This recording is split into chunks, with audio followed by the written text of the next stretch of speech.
following is a hockey podcast out of Vancouver and Surrey, British Columbia. It'll only consist of a lot of puck talk and even more BS, or in actual words, banter and satire. Enjoy, and as always, go Canucks go. I can't believe the Vancouver Canucks may lose Nikita Zadorov or Dakota Joshua because of a dude who has one knee and scored one goal in his last 446 games. One thing I can believe, though, is my sister being the most loyal Canucks fan of all time. Okay, we'll talk about that in a couple of seconds. Let's do this. Locked On Canucks.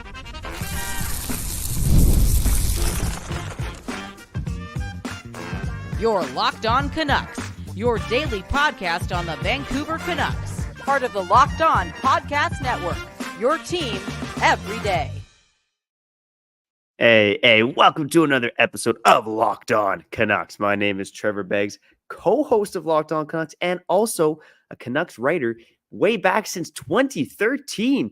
Back when Kyle, before Kyle hit puberty, okay? Before we dive into this episode of Locked On Canucks, we got to thank you for tuning in to Locked On Canucks, because guess what? It is your Canucks every damn day.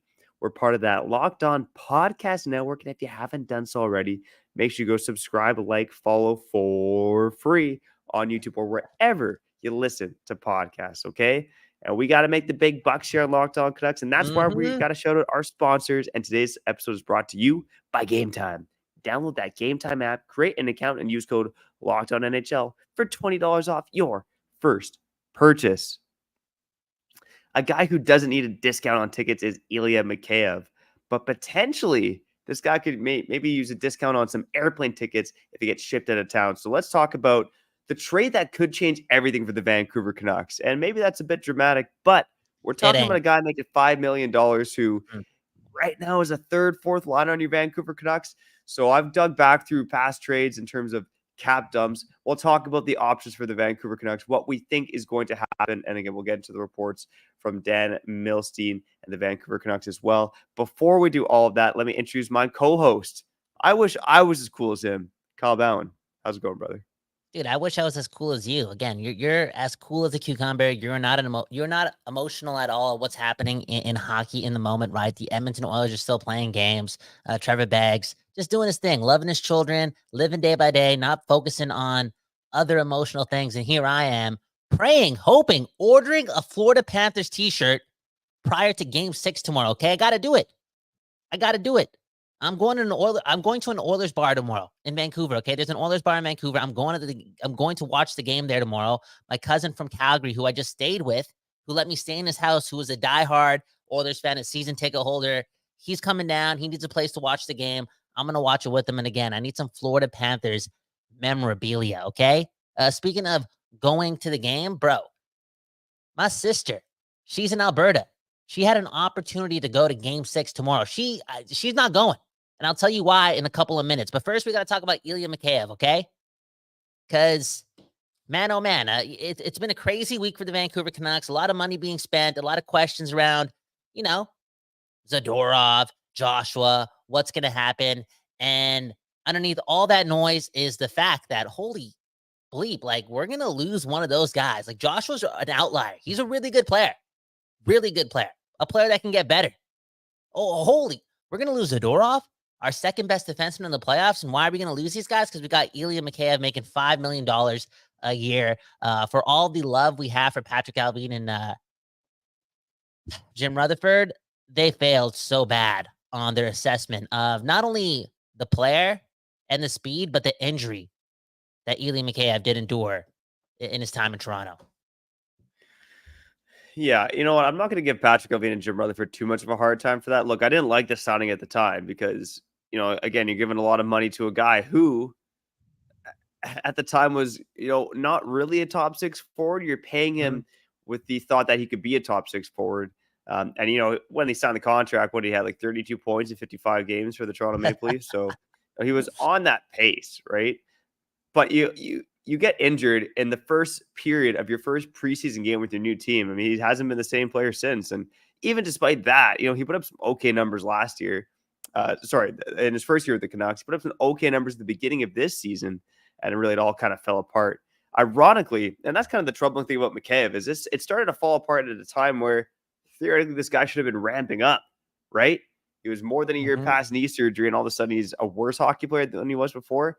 It doesn't make a lot of sense, and it doesn't bode well for his future in the NHL. Now, I do think there's some puck luck involved. I've mentioned that before. Every Dares know, but at the end of the day, is this guy going to live up to a $4.75 million per year contract? It's incredibly unlikely. Now, the report today is that Dan Milstein and the Vancouver Canucks have Dan Milstein has permission to help Ilya Mikheyev find a trade partner. Okay, now Dan Milstein, a famous guy in Vancouver, infamous even, and I'm starting to wonder exactly what this means for the Vancouver Canucks and Ilya Mikheyev. So let's get into the Dan Milstein angle maybe a little bit later, but I'm going to start with the bad news, okay? And I've been digging through trades for this morning, going through the last 2-3 years, looking at cap dump trades. In some cases, the Canucks pulled off one of them, right? Trading Anthony Beauvillier for a 5th-round pick. Sometimes that can happen. But most of those trades do happen. There's only a year left on the deal, right? And Ilya Mikheyev, unfortunately, has 2 years left on his deal. Now, you look at some of the underlying numbers, I think there's some value in the player, and that's why I've said before, I think there's perhaps a world where the Canucks can trade him without retaining salary or giving up assets, because I still think there's some value in this player. But that being said, when I look at this contract, I don't know if there's a team out there that's willing to, maybe like I kind of thought about the template of like Ilya Mikheyev for a 7th-round pick or future considerations, right? Like that happened in the draft last year when Kyler Yamamoto got shipped from Edmonton to Detroit.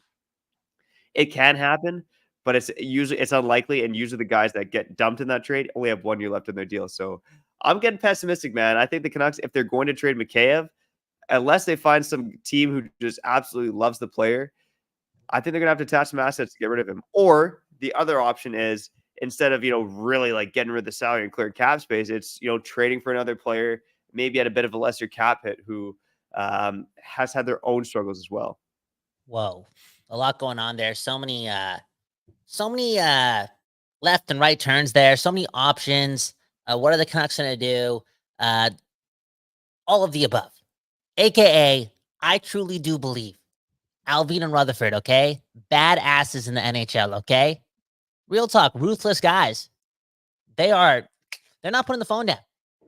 They're doing whatever it takes. And I think at the last minute, similar to what the Canucks did with OEL last year, they're going to get rid of Ilya Mikheyev. Now, they're not going to buy him out.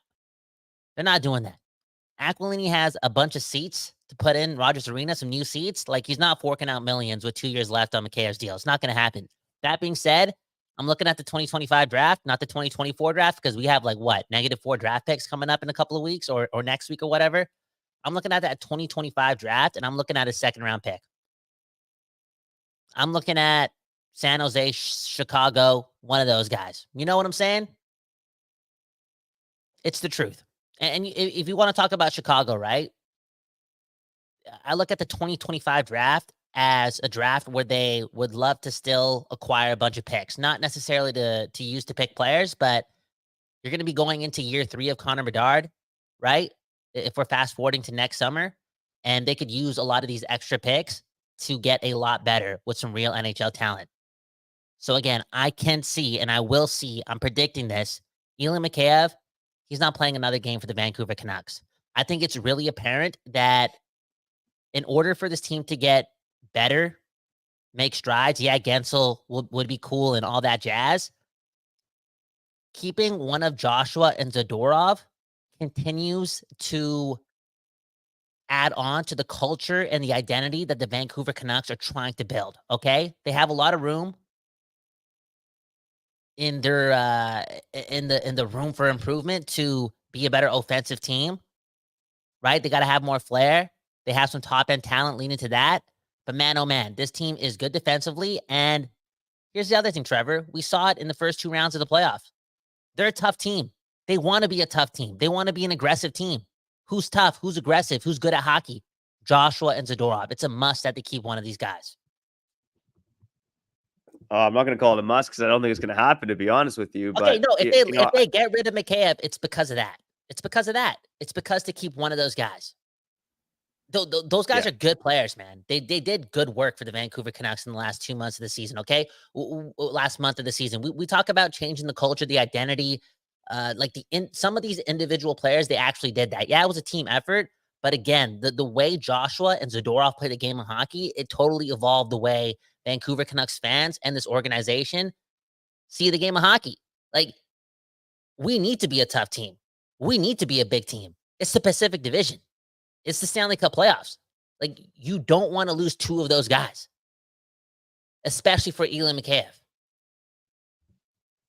Yeah, and here's a way to look at it, right? I mean, an offseason acquisition, if you attach a sweetener to get rid of Mikheyev, you could be just adding a guy like Joshua back to the roster. And even if Joshua signs at, let's call it $3.75 million, that's $1 million of cap space you've saved and you have a better player on your team. What's that worth? Maybe a mid-round pick, right? Now, again, I'm kind of theorizing about destinations for Ilya Mikheyev too. And maybe we'll touch on that on the other side, okay? Let's look at Dan Milstead and some of his most represented teams. Again, he's only got 3 players left in the Vancouver Canucks organization. Let's try to tie the dots together. And again, talk about if the Canucks are able to move off Mikheyev, how much cap space might they free up, and what should the next play be? Let's get to that on the other side. Before we do that, let's shout out our friends over at Game Time. Boop, boop, boop, boop. All right. You know the deal at Game Time, okay? They got your back, okay? You know why? Because there's no other place you should be going to buy tickets, okay? They got that lowest price guarantee along with event protection cancellation. So if another pandemic hits, Game Time, they're going to cover you, okay? They got you.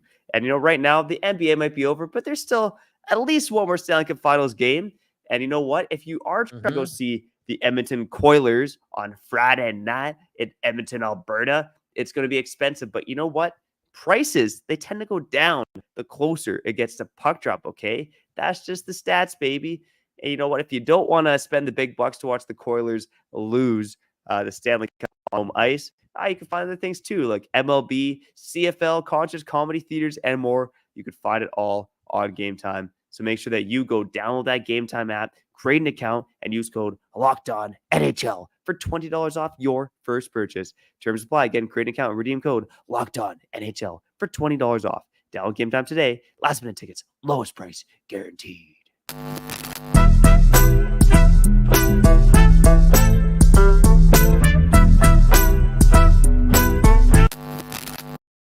People, we doing this, and that's shipping Ilya Mikheyev the heck out of here, okay? For real. ASAP on this episode of Locked On Canucks. My name is Kyle Bauman. That right there is Trevor Beggs. One love to the Don't Doze Art Lab for, again, giving us the space to give you this episode. Man, oh man, they definitely do care about that West Coast bias. Speaking of which, can I talk about my sister for a bit, man? What a loyal Vancouverite, okay? She just moved to Alberta.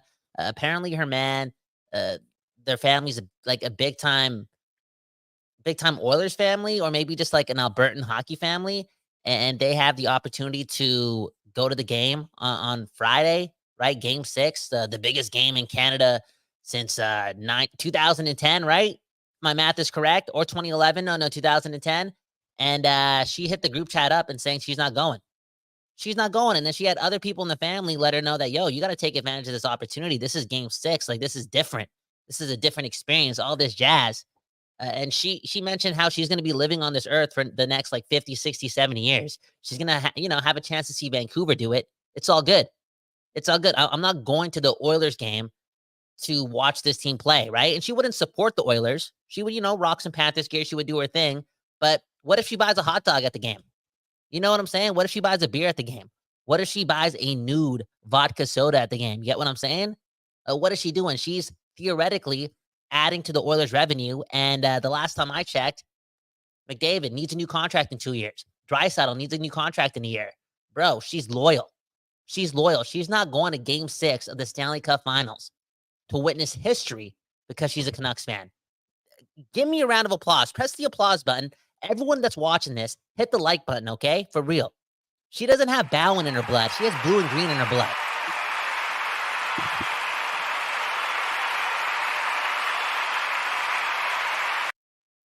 That's beautiful, man. That's beautiful. Hey, the Bowen family, they're doing everything they can to, not cheer for the Edmonton Oilers. And hey, all I got to say, though, is if she did go to the game, she'd be, taking an Oiler fan away from potentially experiencing some good moments and some Dude, good she's not memories. going. So, Like I said, but man, she's not I gonna. see the She's point not of view gonna as get a well. drink. Come on, man. She's not gonna spend her money. Go like, come on, like every $10 drink. Like that is one step closer for the Oilers securing up this core. Dude, like it's the little things. You got to look at the details, man.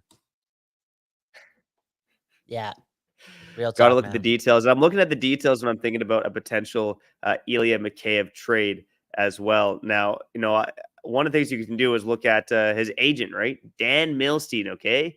You know him pretty Mhm. well, even if you're just a casual fan of the Vancouver Canucks. Now, Dan Milstein, again, has been given permission to help seek a trade for Ilya Mikheyev, and we know this doesn't always work, right?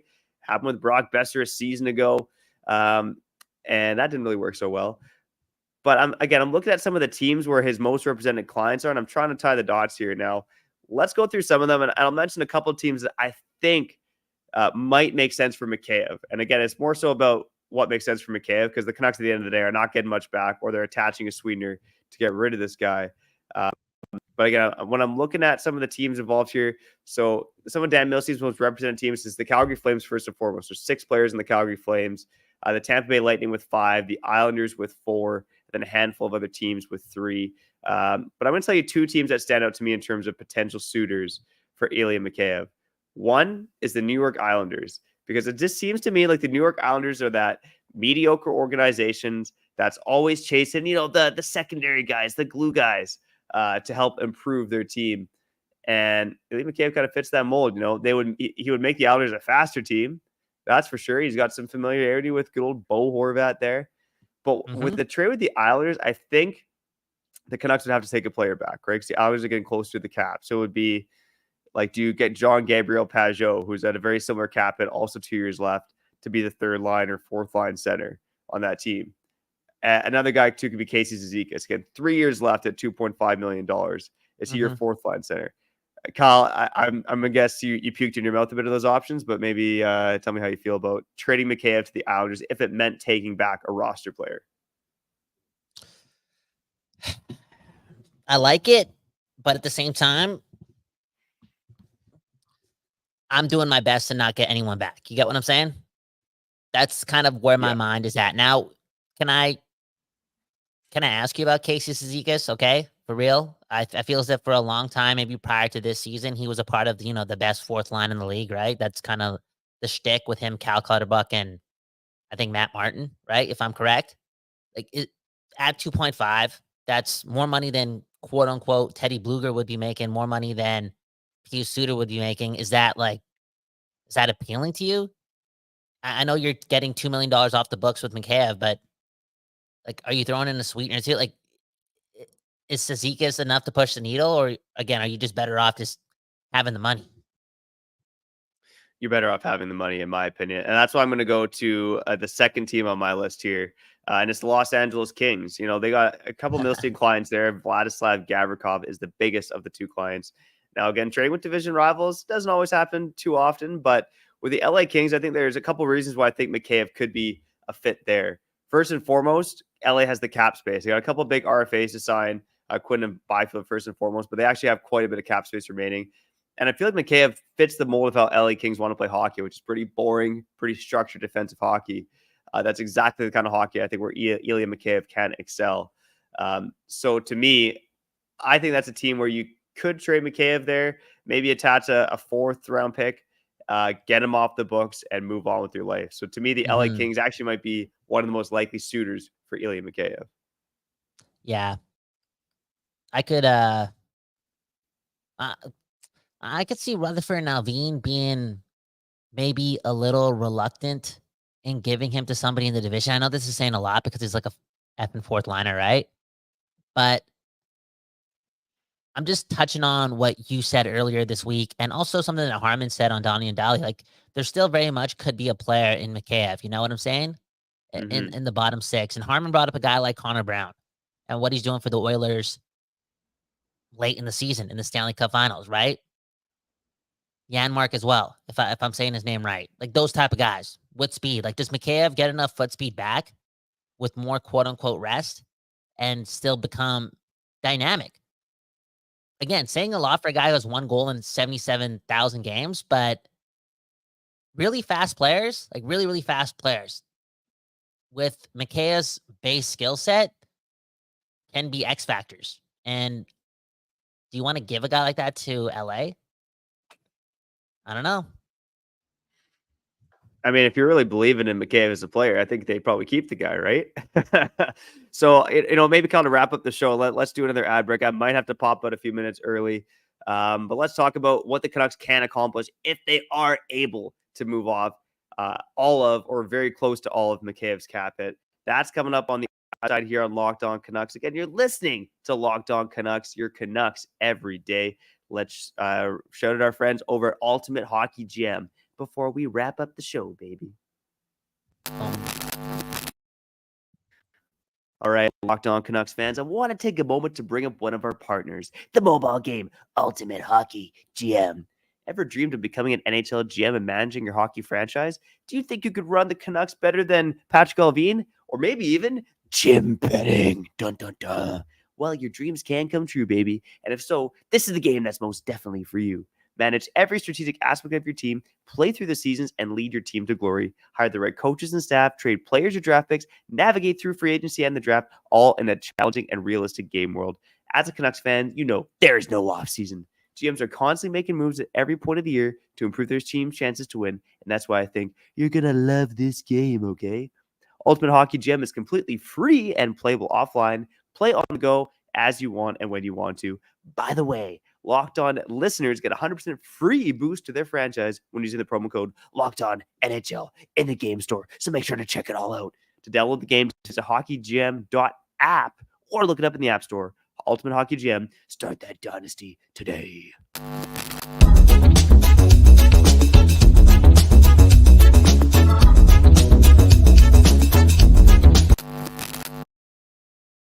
People, we back doing this, and that's regretting everything Ilya Mikheyev. For real. Kyle Bound, Trevor Beggs at the Don't Doze Art Lab, giving you the show called Locked On Canucks, where we give you your Canucks every day. Hit the like button and subscribe to the show because, man, oh man, you are not going to find this West Coast bias anywhere else. And one more time for my sister, man, straight up, that was the most proud I've ever been of her. And she's accomplished a lot in her life, but nothing made us connect more than that. Straight up, beautiful. Now, Trevor, before we finish off the episode, you did touch on something in segment number 2, right? You said if the management group believed that Mikheyev could get back to the player he once was, get back to the foot speed he once was, they wouldn't maybe consider moving off of him. That being said, I think they still would, considering they believe that Zadorov or Joshua at their peak is far more superior than a guy that's just fast, you know? And again, there's a lot of value there when you have speed and a base level of hockey IQ that, again, Mikheyev does have. Again, I'm going to bring up the name Connor Brown. But there's a certain ceiling you get with a guy like Joshua or Zadorov. And it's safe to say that both those players are in a crop of their own. Like, they're somewhat outliers. They're like 1 of 10, 1 of 5 players in the league who can do those things. And Mikheyev, at the end of the day, it feels as if he's dwindling down to a bottom 6 speed guy, you know? And that's all. So this is really important to get off of Mikheyev so they can keep one of Joshua or Zadorov. It could change everything, Kyle. Everything. And you know what? In terms of what they could do, I think you hit the nail on the head. I mean, getting rid of almost $5 million on your book when you're a team like the Canucks, who's already, got some of the most cap space in the league, or they're at least in the top half there. It really could open them up to sign. And I'm going to assume, for all intents and purposes, that they're going to get Gensel, okay? I'm making that assumption because I want my team to target elite talent. So we talked about it yesterday, right? With Mikheyev on the books, there is a slight chance that they could have Gensel and Zadorov, but they'd have to go bargain bin shopping on everyone else. So no more Myers, no more Joshua, no more other big guys. You talk about $1 million or less guys. If they trade Mikheyev, and let's say, again, that they trade Mikheyev, they get off that cap hit entirely, and they re-sign Joshua, you could theoretically have Gensel, Zadorov, and Joshua on this team next season if you get rid of Mikheyev. So that's kind of the stakes they're playing with. Yeah. It's crazy how you can use the word stakes, right? when it comes to getting rid of Mikheyev so you can keep a number 5, number 6, potentially a number 4 defenseman in Nikita Zadorov or a third line winger in Dakota Joshua. You know what, Trevor? Again, educated hockey fans here on the West Coast, the best coast of Canada, and we just love the game in general. We love players like Zadorov and Joshua. Big players, ain't afraid of anything, and they defend their teammates. How many times over the last couple of years, outside a player named Luke Shen, did anyone defend our teammates? You know what I'm saying? You know what I'm saying?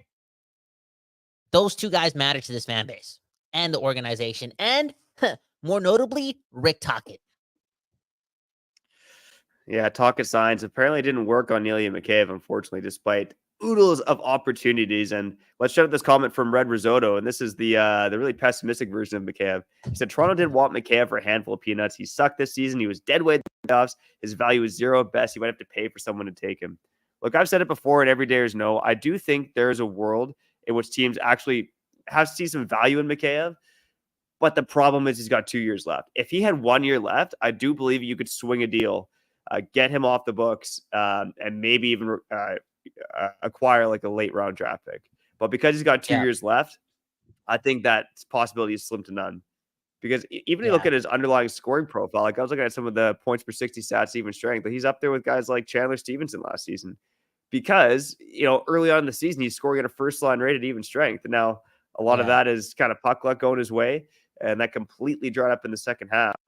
But there is value in this player. Okay. I think the Canucks could utilize him more of the penalty kill. He's still a good penalty killer, and this team, for whatever reason, doesn't want to use him there.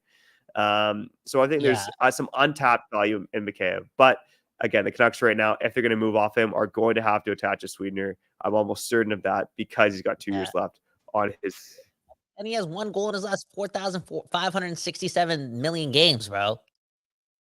Playing a lot of top 6 time with some good players. You know what I'm saying? Like, that's going to happen. Now, Trevor, at the start of this episode, I mentioned that the Canucks, again, they signed Mikheyev. I don't know why I attached the word or the phrasing of Alvin and Rutherford trusting this signing, even though he was injured in Toronto. Like, can you confirm that? Because I don't even know if he was injured in Toronto prior to being signed. Like, he only played, like, what? You said 60 games or whatnot.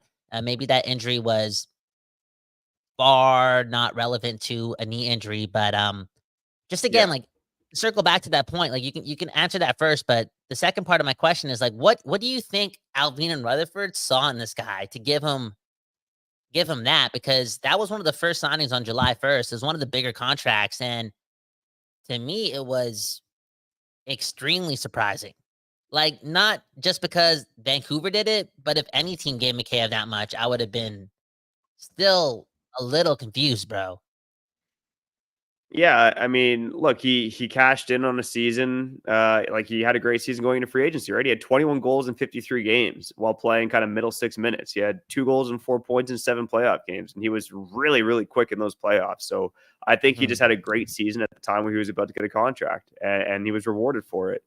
Now, in terms of the injuries, I know he had a shoulder injury in Toronto. He also had his skate slashed by a wrist a couple years prior to that. So yeah, nothing knee related, right? His wrist slashed with the skate, unless he had like. Yeah. You said it the other way around. I was confused there. How did I say skate slash the wrist? Wrist slash the skate. We're going to get out of here in a minute. But so yeah, nothing related to the knee injury there. So yeah, we'll see. I mean, there's an optimistic point of view. Kurt Richards is saying year 2 after ACL surgery, it's usually when the speed returns. Look, again, my issue is that, he was over a year out when he started to decline this season. He played better at the beginning of the season when he was 9 months out. So, but I think there's a chance he rebounds. But at what cost? And the cost right now, if you don't move off of him, is not retaining a superior player in Zadorov or Joshua, if you believe that's the case. And I think most people do. Oh, most people do. And we'll end it on this note. It's, again, about the culture. It's about the identity. It's about what the Canucks are trying to form. It's about that Rick Tocchet style of hockey. You know what I'm saying? And losing both of Zadorov and Joshua makes it harder for me to believe, and who cares what I believe, because they've already proven me wrong so many times, but it's hard for me to believe that they can continue to be just as tough, just as intimidating. Straight up. Like, we're talking about Nikita Zadorov, one of the most physical forces in the game. Look at how many times he leveled Roman Josi in round 1. Just big boy hockey. Big boy hockey. Roman Josi. And look at Joshua. Up until game 5 was leading the playoff. Up until game 5 of the Stanley Cup finals. We're talking like this guy got eliminated last month. He was leading the league in hits in the playoffs. You're going to lose both those guys and tell me that the Canucks are going to be just as tough, just as playoff ready? I know they can get Gensel, like but again, it's just hard for me to believe that they'll have that. And I'm a big fan of toughness and truculence and just being big, you know? I love that girth. And I want to in my heart. Okay. I will say that I think it's unlikely that the Canucks keep Zadorov and Joshua unless they trade Mikheyev. But because of that, we will dive into over the next week or so some of the cheap free agent options out there or some value options out there. Kyle, I've been digging through it. I've been making the list, and I'm going to present the list on Locked On Canucks on another episode. But for now, we got to get out of here. Shout out to the everyday occasional listeners, first-time listeners, new subscribers, and those of you who join us on the live show on YouTube. We love each and every one of you. Thanks for making Locked On Canucks what it is. Again, more free agency talk, maybe leaving a little bit of draft talk coming up because things are happening, baby. And we'll be back tomorrow as well. But for now, we got to go. I'm Trevor Beggs. That guy's Kyle Bowen. Subscribe, like. We love you. Thanks for listening to Locked On Canucks, your Canucks every day. Peace out. Peace out. One love to my sister, man. F the Oilers. Peace.